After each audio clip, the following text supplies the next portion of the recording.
you can productize your unique gift and turn that into a product that serves 10 people, okay? You serve 10 people and you built a business that serves your family, your tribe, and it is a win-win scenario. And that's how I see the ideal world. Hello and welcome to Pillars of Wealth Creation, where we talk about creating financial success with a special focus on business and real estate. I'm your host, Todd Dexheimer. Now, let's get to it. Hey, welcome back to the show. I'm your host, Todd Dexheimer. With me, excited to have Dr. Alex Mehr. Dr. Alex Mehr, how are you doing, man? Good, man. Thanks for having me, Todd. Yeah. So Alex, he's a former NASA scientist turned serial entrepreneur. He's built and exited multiple companies, serving millions of users worldwide. And today is the founder and CEO of Famous.ai. He's breaking down the last barrier to entrepreneurship, coding. And so I wanted to have you on because obviously AI and tech, and it's such a hot topic right now, and such a important topic, not even just a hot topic. Sometimes we get these hot topics that are, more of a trend. Certainly what's happening today is not a trend, and is only going to, I think, either push your business forward or leave you in the dust. 100%. Yeah, Alex, with that said, give our listeners maybe a bit more, about your background. We'll dive in. Yeah, I'm a tech entrepreneur. I've built a ton of products in my life, probably close to 100, maybe over 100. And before that, I was a scientist. And I find myself attracted to new things and new ideas all the time. And I did that as when I was in academia. And I did that since I crossed the Rubicon to become an entrepreneur in 2007. And I never stopped. I mean, I don't see a reason to stop. I think a lot of people hold themselves back. They have all these ideas brewing in their heads, but they just decide to live with it without doing anything about them. I've decided to live my life in a particular way, which is if I have an idea, I try to pursue it as quickly as I can. If for no other reason other than to proving myself that idea is bad, that's enough. I mean, that's a good enough outcome. You just delete the idea from your brain and you keep doing. Yeah. And I like that. Yeah. I love that. I love that pursuit. And you're always challenging yourself with something new, which works really well as a tech entrepreneur, quite frankly, because tech is always advancing. And so if you're always challenging yourself and always challenging kind of the status quo, certainly you're going to catch on to something pretty cool. And you got to be, and I love that, like, you're just like, hey, I'm going to pursue it. And if it doesn't work, that's fine. Doesn't work. Great. I'm just going to prove myself that it works or doesn't. Exactly. And I think that's where a lot of people, including myself, run into issues because they get essentially sunk cost fallacy. That's what it's called. You put your soul into a product, but the market doesn't like your product. Doesn't make sense. And you pivot and change a little bit, but end of the day, the market is what every business is driving towards. And if there's no product market fit, there's no reason to push that idea anymore. The way I think about it is, I think of the company and the team as a laboratory. That's why our company is called Famous Labs. So it's a lab. And then I think of products as like things that we create, and we don't have to necessarily die on the hill of a single product idea. We just test them, and we hit, and then we double down. And then we never stop testing either, new ideas. So the way I think about it is that you want to clearly delineate what is constant. What do you want to be constant in your business pursuit? In my case, it is essentially one laboratory slash company, and then the team, and then products come and go. You can try new ideas. If it works, it works. If it doesn't, you move on. And that's, I think, something that a lot of people struggle with. And I struggled with it at times myself too. It's just like, you're like, I gotta make this. Why it doesn't work? And the truth is sometimes you think an idea is good and it's not. And I mean, you have two options. One is to keep the idea in your head, in which case I think of ideas that are unexecuted in your head as like extra weight that you're carrying with yourself. So I try to get rid of it by executing it. And once you execute, the idea doesn't work. I always say become an idea machine, especially in this day and age. Become an Hmm. idea machine. So if you have like 10 other ideas, you're like, that I tried it, didn't work. Moving on, Move on. essentially. Yeah. Yeah. Yeah. Well, I love that. That just philosophy here. So you think one of the things that you say is that the execution is not really what it used to be. Exactly. Explain that to our listeners. Why don't you think execution is? I always talk about execution is so important. Why do Mm-hmm. you think it's maybe not quite as valuable today as it was in the past? It is. So it's not that it doesn't matter. It's just becoming less and less and less important because of the development of tools and then cloud services in the case of tech and then AI now. So, I mean, to go back in time, I always use history as like the guiding principle. Yeah. The most successful people whose name we still remember to this day, like think Picasso, think Thomas Edison, think Leonardo da Vinci. Yep. They were all prolific, meaning they put a large body of work out there. Okay. All the way to today, like look at Elon.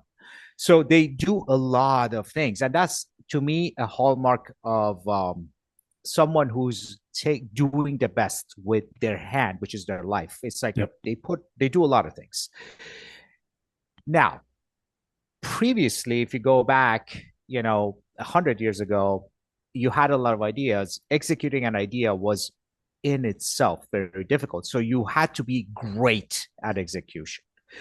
Then the barrier to execution dropped and dropped and dropped, meaning it became easier and easier and easier to build things. Case in point, when I started as an entrepreneur in 2007, there was not a lot of cloud services, like, for example, Amazon Web Services. So you wanted to build a web product. In my case, I built an online dating app. We actually had physical servers, doesn't make sense, Mm. that the customers would connect to. And that was a lot of brain damage to have an app because you had Mm. to have physical servers and then load balance and things like that. The details don't matter, but it's a lot of work. Now, fast forward 5 years from 2007, everything was in the cloud. So it's just launching a new web application, website, and app for Yeah. mobile phone became a lot easier. Okay. Yeah. And then as time went by, now there were like SaaS solutions, software as a service solution. So you didn't have to build all the things I used to build. For example, I had a team of 4 engineers who just manage our email servers. Hmm. Okay. So that was their only job, to be able Wow. to have an email service. Now all of that is actually handled by third Yeah. party. You just plug in. Does that make sense?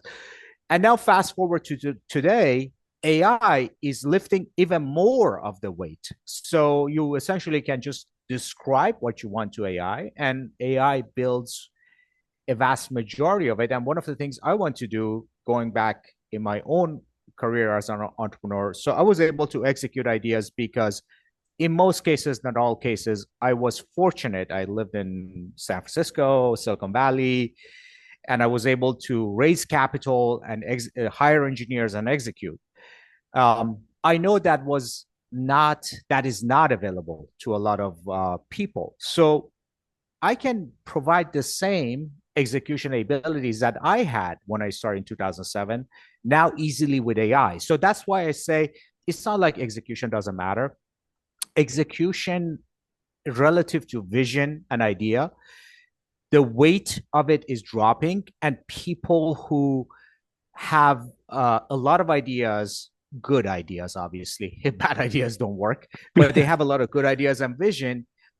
They are, and versus like they lack in skill set, a little execution ability, a little bit. It's like that scale is tipping in favor of what I call idea machines. Yeah. So a lot of these people who had a lot of good ideas, but they didn't have like world class execution skills or capital to surround themselves, compensate for their lack of execution skill by hiring, Yep. essentially. Yep. That the skill is tipping in their favor now. I think future belongs to the idea machines, people that have really good ideas and they know how to talk about them, market them, That's and things like that versus yeah. great execution people. Yeah, yeah, and that right there, that's what I was going to say. The execution now is on, okay, let's take our idea. We can AI can help us build it, but Mm-hmm. then we still have to market it. We still have to talk about it. We still have to get it out in the marketplace and show its value out there. Mm-hmm. Those have not gone away.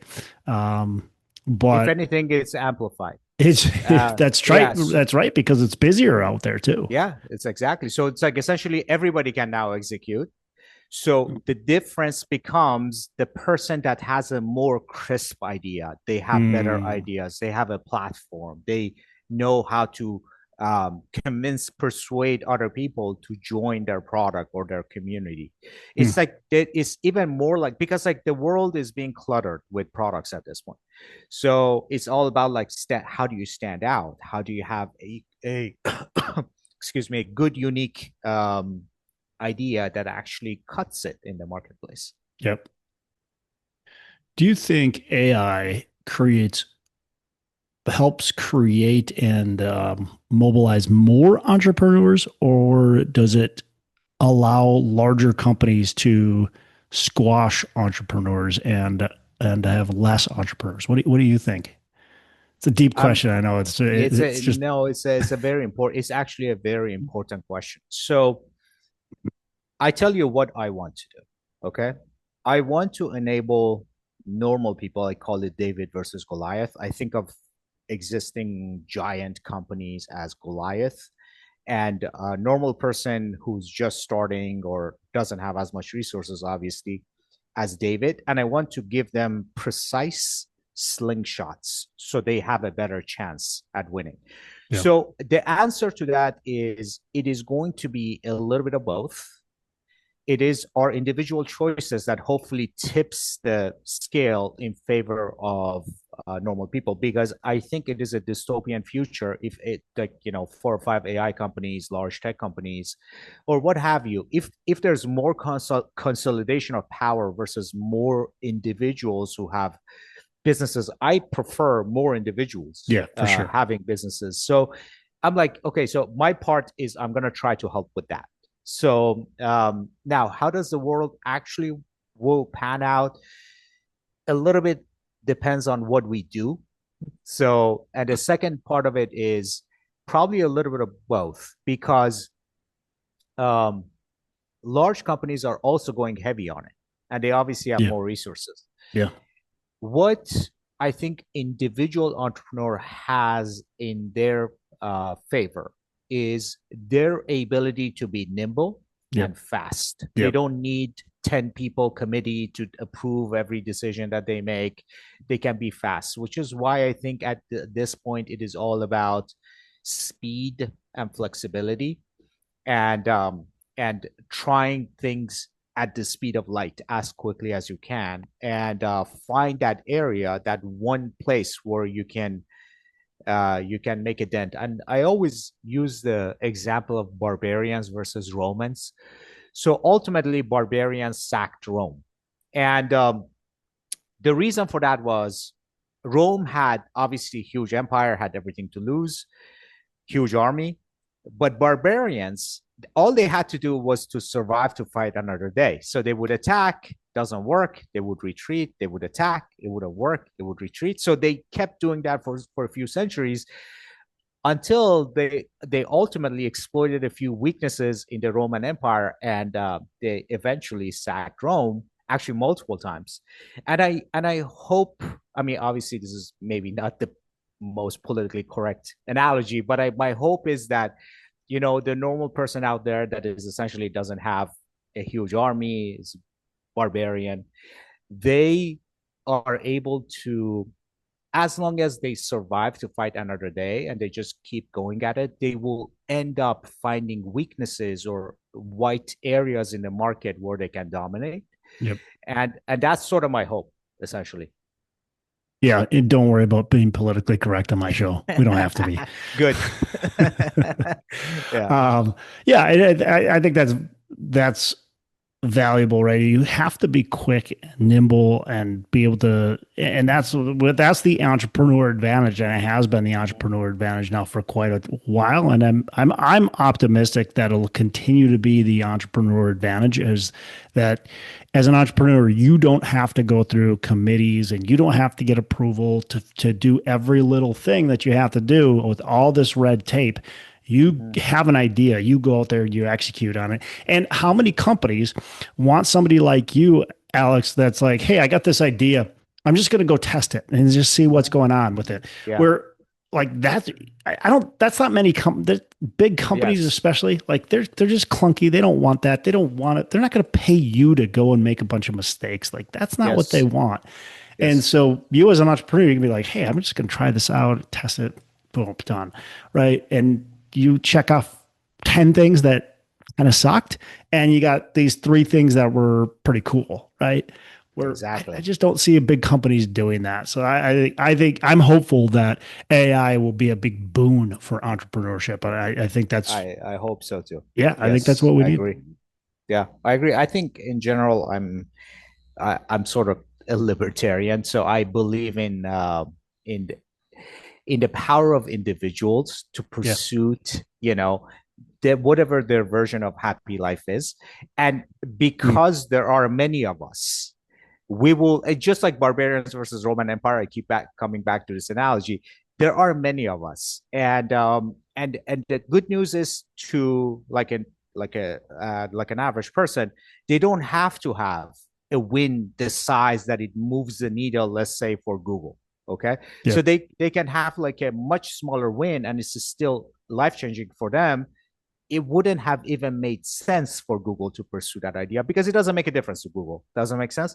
So, and there are many of us. That's another advantage. It's like many different attack vectors. So I hope that's the future. I really like the idea of a lot of entrepreneurs being independent, and and the framework I use is I believe every human has a talent, a gem inside of them, and um, Yeah. and whether they know it or not, Yeah. the lucky ones know what their talent is, and there are people who don't. That's unfortunate. They need to really work on that.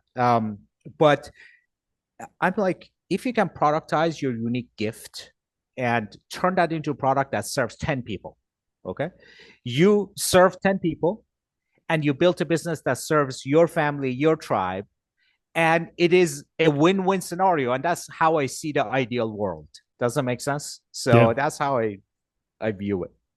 Yeah, and breaking down some barriers, like you said, it's not necessarily this execution is maybe broken down a little bit more with Mm-hmm. technology. And so if you can break down some barriers, that might allow some entrepreneurs or would be entrepreneurs that thought, yeah, I'd love to do this, but I don't really know how to execute on this. Well, with the technology and the improvements, now maybe you can execute on it because it doesn't take all that much, which is my question. So if somebody has an idea, and they think, hey, this is a great idea, Mm-hmm. but I don't know anything about, me personally, like I don't know how to execute on building an app or something like that.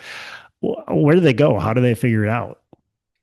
Yeah, so if it is a like an app or a website or something like that, it is now way easier. The same is true for physical products, but I'll start with what I know best, which is a software solution, an app, a website, or something like that. It's really four phases.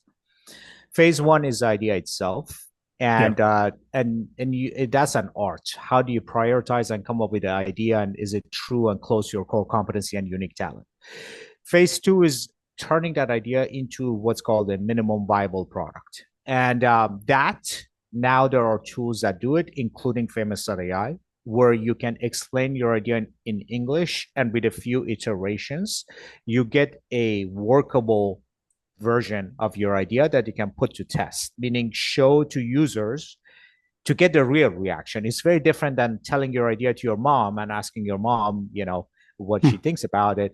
It's about actually putting the end product in front of a few people that may know you, but they're not that interested in you. Yeah, yeah, yeah. So They're, so to they're get not going their to tell you, you have a great singing voice when you don't have one, like my mom exactly. does for me. So Exactly. Yeah. So that's another, by the way, that's another pitfall. People tell their family members, and they're like, oh, they that's this is great. such a great thing. And I'm like, no, it's just that they like you. That's Yeah. why they say that. So it means nothing. So the step three is actually establishing if there is a product market fit. And I have a few methods to do that. I do that with advertising, but for a normal person, essentially the system is very simple. Essentially, everyone who's lived a life, if they export their Gmail or email contact list, they Hmm. have probably more than 1,000 people Hmm. in their list that they, or even a normal person who's had a career, let's say for Yeah. 2 years. Okay, Yeah.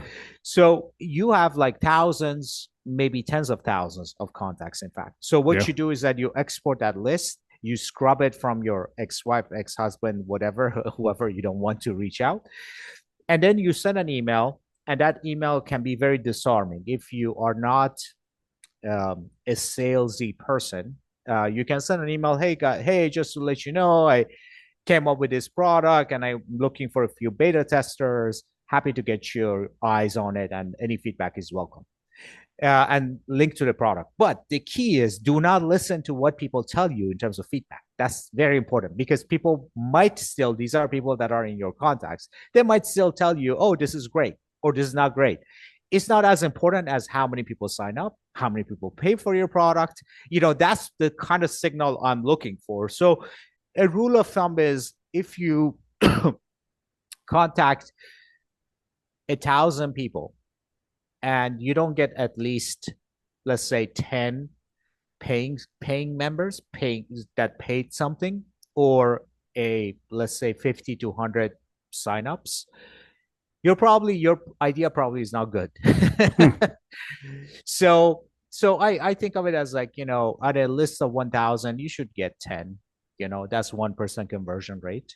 So if you don't get it, and then over time, once you benchmark, you do that a few times, and the same people, you can contact them again next month with a different thing. It's like, actually people over time, it's people think it's annoying. It's not annoying. If somebody sends me a product, they're like, oh, here's a product I built, would be great to get your feedback. I probably would ignore it. Okay. Or if it's really interesting, Yeah. I might go play with it. If it's really useful, I pay for it. Yeah. Okay. Right. So it's very simple. So it's like, it's not like you're annoying me by sending me a product, a Yeah. built app Yeah. or something. If Yeah. it's something that doesn't fit you, you're just not going to look at. Yeah, just Right. say, yeah, exactly. And Delete. it's like delete. Yeah, exactly. And it's like, you can do that probably easily once a month. Hmm. And if anything, it actually establishes you as a creative, prolific builder in your community. Hmm. Because imagine, like, just you yourself, imagine like you had a friend that you hadn't talked to in a few years, or somebody who you had professional relationship, you had not, and then you get an email from the person say, hey, I just started this cool thing, it is blah blah, it's Yep. great, here's a link. You may ignore it the first time, but you don't think badly of the person. He's Yeah. this person, yeah. Yeah. And if they send another product, they're like, oh, look at him or her, like they're creating all these interesting. You think highly of that Yep. person. Does Yep. that make sense? Because they're a builder, they're keeping building new things. They're not trying to Yeah. shove the same thing to you. Does that make sense? So I think that's step three. And step four, once you have established in step three that is actually product market fit is in place, like I said, for most products, depends on the price point. The 1% conversion rate is probably like where you can say, okay, I have something going on. Then you can think about scaling, which is the next step. It's just marketing and LinkedIn and paid ads, and there are a million techniques to do that. But you don't want to jump to step four if you have not done step three. You obviously don't want to go to step three nowadays, especially if you have not done step two, because it used to be that the execution was difficult. Therefore, you would go get like surveys and feedback and stuff, which is totally useless, by the way. Yeah. Yeah. So at this point, it's like, I'm like, just stay heads down for a week, build a product, MVP, minimum viable product, and establish product market fit. If it doesn't work, if nobody purchases, which is, by the way, for most people is going to be My hit rate is 1 out of 3. So out of 3 products that I build, one actually becomes Hmm. a viable, commercially viable product. And let's say a person who's not built as many products, their hit rate is 1 in 7, 1 in 10, something like that, right? Okay, so don't give So, up the first time. no, absolutely, it should be baked into your brain. It's just essentially it's a that idea is a weight in your brain, Yeah. and you want to get it out. So it's like that's this also allows Hmm. it's kind of funny. I always tell I write my ideas in this book that is always with me, and um and it's funny every time I cross out a 1 or 2 ideas, new ideas pop in. It's very simple. It's like Hmm. our brain has limited computational power, if you will. So Yeah. when you remove things that are like, this doesn't work, move on, a new thing pops up. So you Yeah. don't want to be the person being the person, carrying all these ideas in your brain and not doing anything about them. It actually prevents you from having new ideas, in my opinion. I probably would tend to agree with that. Yeah, you got to write it down because I think there's so many ideas that I've had and I don't write down and I'm like, what was that? I know there was something I thought of. I didn't write Yeah, the it's damn just thing down. write it down. Can't think of it. Yeah, what That's I good. what I do is I write them on these in these books and then in these notepads, tiny notepads I carried with me, and I literally cross it out. And once in a while, I tear out the page completely and toss it out. So it's not even like, and it becomes thinner and thinner. So Yeah. Yeah. so just yeah, it's like that's one way to do it. So what do you guys do at tell me about Famous Labs. What are you guys doing? Yeah, um so we build AI apps. So essentially, our core philosophy is AI is unlocking new, mm, really, on a every month it unlocks new capabilities, Yeah. and I want to be on the forefront of it and see how I can package these capabilities into applications that we offer to end users. Meaning, how do I benefit? And the core philosophy is always the same. How do I enable a normal person to win in life? Okay. So, and there are new and new capabilities come out, and we package them into new products and we launch them and we see how they work. Our biggest product is Famous.ai. We launched that in April of this year. In fact, Famous.ai was not even feasible last year. I was Hmm. trying to build an app builder. In fact, we built one inside Deal.ai, which is our marketing AI solution, last year. And it wasn't really at a point. AI, like reasoning models, coding models, were not at a point where you could actually have an app built from the ground up. I want to say December 2024 is when reasoning models got to a point where you could create a whole accurate execution plan for an idea, and then around February, coding models get to coding capability of the AI models got to a point where you could actually write Hmm. code with AI to the point Wow. where it actually executes. We launched in April, so the moment it got unlocked, I'm like, okay, we're going in. We have supercool.com, which is a general AI for that's my first attempt at building essentially a chat GPT alternative Hmm. uh, for creators. So it does things that ChatGPT cannot do. For example, you can tell it to write a book. A lot of entrepreneurs want to write a book. Yeah. It does research and pulls together a 150-page book for you with just a single prompt. Hmm. And then you can edit it. It can write reports, it can generate videos, it can generate audio, it can synthesize them into different forms.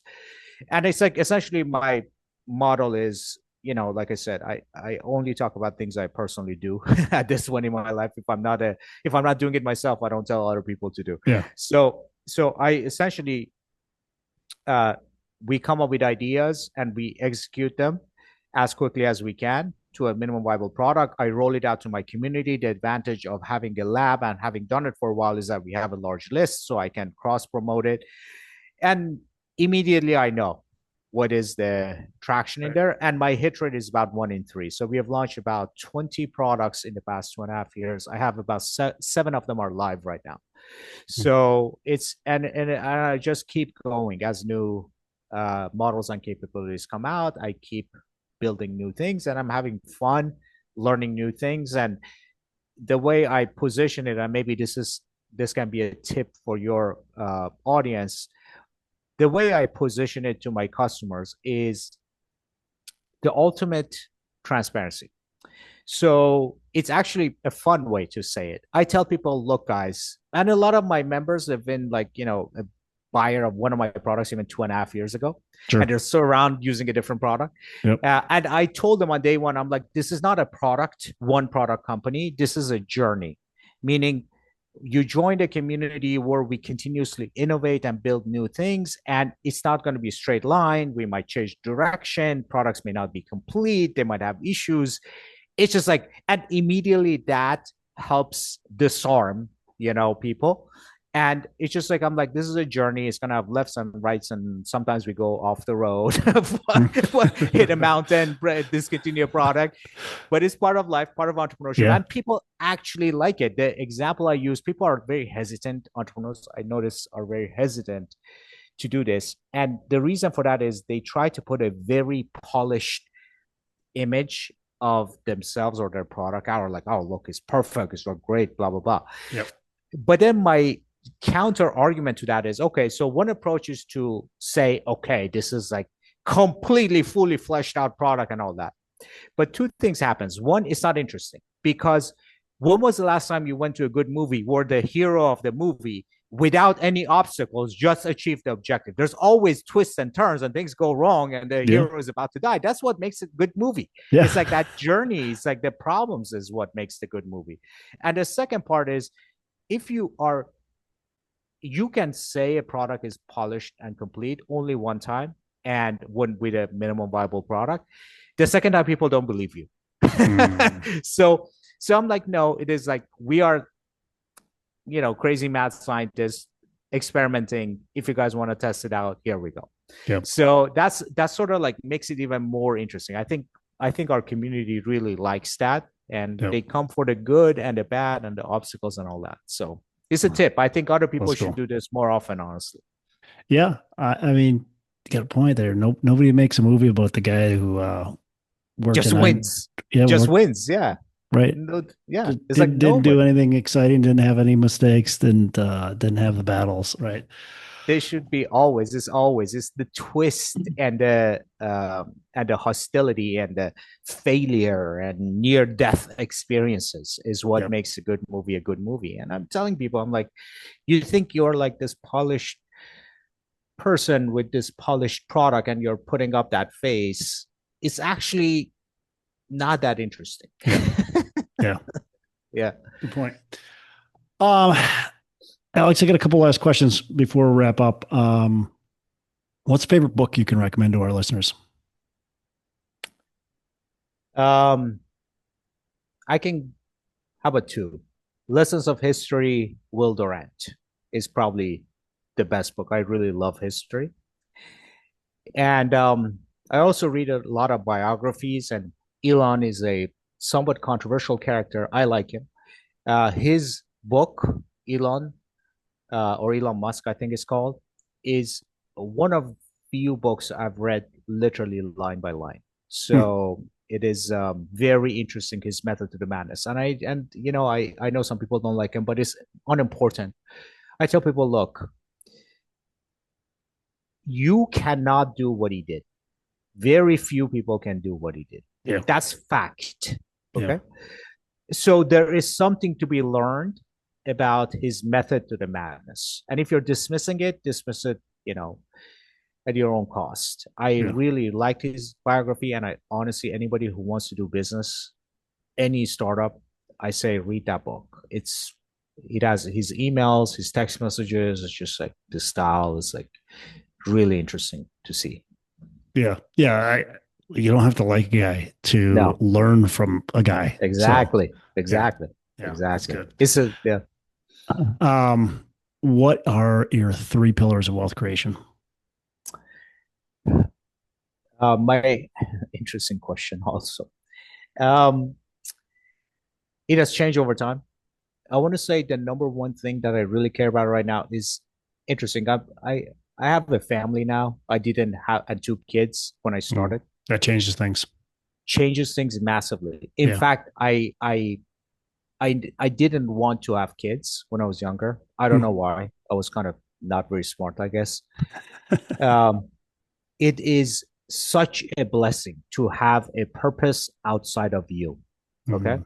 So I want to say the first pillar is actually having a purpose that is not you. It's very important. It's like even people that say, "Oh, I want to make the world a better place." I'm like, that's too abstract and it's still about you. Okay. So it's a narcissistic view. But saying, hey, I want to leave something for my kids, or I want to leave, even if it is macro, like I want to make sure the world that my kids live in, or I leave the world for my kids better than it's like such a more purpose driven life Yeah. goal. So I want to say, one, find a purpose that is not you, not a Yeah. narcissistic purpose. A Yeah. I think that's and great. kids and family is like a good way to do it, but it doesn't have to be. It's like a Yep. great way I found. Second one is find your um, true unique gift. To give you an example, my gift, I think, and a lot of people around me would agree, is to turn technology, like especially an emerging technology, into a product that people can use. And I'm gonna stick to that. And I've went off this quite a few times. Every time I remained close to the core, which is like, look, I am a technologist and I know how to package technology in the form of product that people buy and use. Yeah.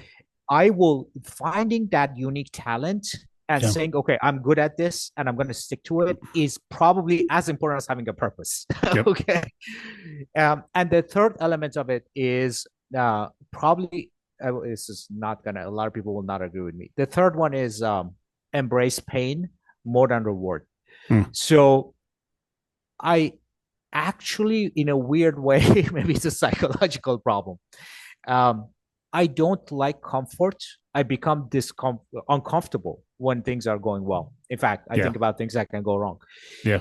And initially in my there's a lot of people who are into self-help books and stuff and they're like positive mindset and stuff like that, which I agree with for the most part. But earlier in my life, I tried to dismiss. I always seeked like, okay, so I feel pain and discomfort. I need to move. Now I embrace it. I'm like, how can I turn this feeling of discomfort, Yeah. anger, Yeah. dissatisfaction into Yeah. a force of change? Yeah. And I want to say that is a Jedi mind trick. That I say the way I think about it is, um, you don't change things if you're happy and satisfied. Change, big change, comes from dissatisfied, uncomfortable people making a change. Therefore, I prefer to be in an uncomfortable position. There does that make sense? So it's essentially find purpose, find your unique talent, and embrace discomfort and pain. I Yeah. really like. It's like maybe it's not something other people say. I really like those three. It's Uh, yeah, I'll just agree with you on, well, on all of them really, but on that last one, I mean, I think on the other side of pain, you have to work through that and embrace it, because on the other side of pain, that's where the magic really happens. If you exactly. turn away from the pain, you'll never get to that pot at the end of the rainbow. Yes. And also the other piece of it is that once you embrace the pain and go through, I know a lot of people are expecting reward, which is probably sitting on the beach sipping margaritas. I actually don't like that. I'm like, No, no, it's like I'm gonna go find another thing that no, no. gives me pain Yeah. so I can do more. I like that movement of constantly changing things more. Now it's kind of like it's Yeah. probably not for everybody, but Well, it brings you purpose, personal. which is Yeah, your pillar number one. yeah. Well, Alex, really appreciate you. Appreciate you joining us on the show. How can our listeners get in touch with you, learn more about what you have going on, what your community is all about? How can they get in touch? Yeah, our product is famous.ai. That's a URL. You can just type in your idea and turn it into a product. It takes about 12 minutes for the first iteration to build. And I personally, Instagram is my main thing, and it is at Dr. Alex. Doctor is spelled out. So that's how people can find me.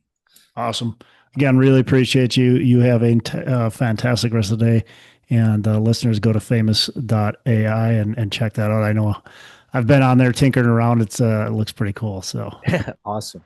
Thanks a awesome. lot, Todd. Take Thanks care. for having me. Yeah. Bye. Hey, thanks so much for listening. I appreciate you being a loyal listener. Say, I would love to have you go on to our Facebook page and subscribe. Give us a thumbs up. Go on to iTunes or wherever you listen and give us a rating and review. Don't forget to subscribe. Your rating and review just helps us push this out to more and more people and continue to grow our audience and hopefully positively affect a ton of people out there that really need this and want this. So the other thing I've got for you is a free ebook on my website. So go on to venturedproperties.com, and download our free ebook on real estate and on syndication. And I've got some data points in there, some really good stuff for you. So I'd love to have you take a look at that. It's free. I'm not expecting anything from it. And also, look, if you want some help in multifamily, want some help learning, growing, getting your business off the ground, I would love to talk to you about what it would look like to work with me potentially and see if that's a good fit. So you can go to coachwithdex.com and check that out, and we can definitely have a call. Thanks a lot for listening. You make it a fantastic rest of the day. I'll catch you on the next episode.